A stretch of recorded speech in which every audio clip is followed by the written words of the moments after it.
Georgia seek recognition. Move to strike the last word. The gentleman is recognized for 5 minutes. Thank you, Mr. Chairman. I rise today to appeal to those on both sides of the aisle to really, is what we've been talking about here, is hold the executives in the Department of Veteran Affairs accountable.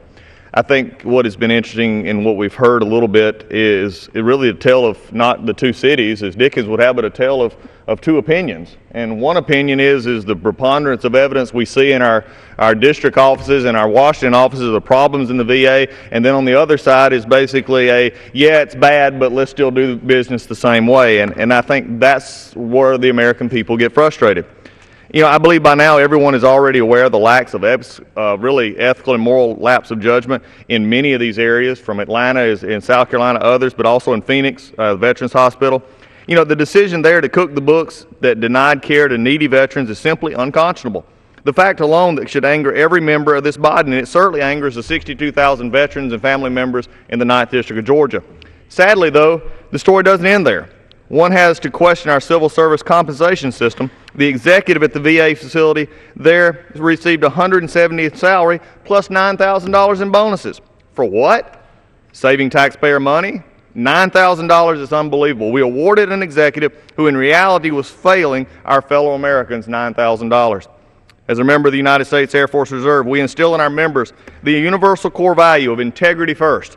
In the case of the hospitals in the VA system, some put getting accolades over integrity, and this angers me. And I will not tolerate this kind of behavior in our government. The vast majority of Americans and the vast majority of the VA employees, listen to me, work sacrificially and for fellow Americans, the vast number of them that we work with. Except for a select few, those at the Veterans Administration have answered a call to provide care and compensation to those that gave the most for themselves and for our country. To them, I want to pass along a sincere thank you. It is disheartening that your reputation could be tarnished by association of the few at the top of your organization. This scandal is really two problems. One is the outrageous use of secret lists to manage care so few could thicken their wallets. The other is how we awarded bonuses to senior executives. These individuals wouldn't have received bonuses if we had known the metrics of patient appointments were exaggerated. They apparently didn't think of the consequences of their action. And I would like to think the issues was isolated to certain areas, but my fear is it was a systematic problem, a problem that needs to be corrected. Immediately, I want to applaud Chairman Miller's efforts to investigate the potential secret list at all VA hospitals. Honorably discharged veterans don't earn the label honorable by doing what is right some of the time. They earn it by doing what is right all the time. Should we allow the hospital administrators to receive bonuses for doing what is right only some of the time? We have an opportunity here to demonstrate that the U.S. Congress is good stewards of taxpayer money, and unethical and un-American behavior in our government will not be condoned. On behalf of my veterans that I proudly represent, I support the Chairman's investigation, I support Mr. Roth's amendment, and I support the underlying appropriations measure here. So these things will not happen again.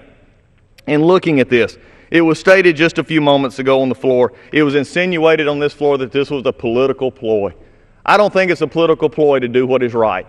I don't think it's a political ploy to take care of those who took care of us. And if that's where the debate has really taken center on, and I will say for a fact, as I said just a moment ago, that the vast majority of VA employees do a great job for what they're working. But they're being betrayed at the top, and it's not time to award these kind of behaviors with taxpayer dollars. This is what we're here for, not a political ploy, but to do what the Congress is supposed to do, and that's to keep our money where it's supposed to be going and providing the benefits that these veterans deserve. And with that, I support the amendment, I support the underlying bill, and I'll yield back the balance of my time. The gentleman yields back. For what purposes?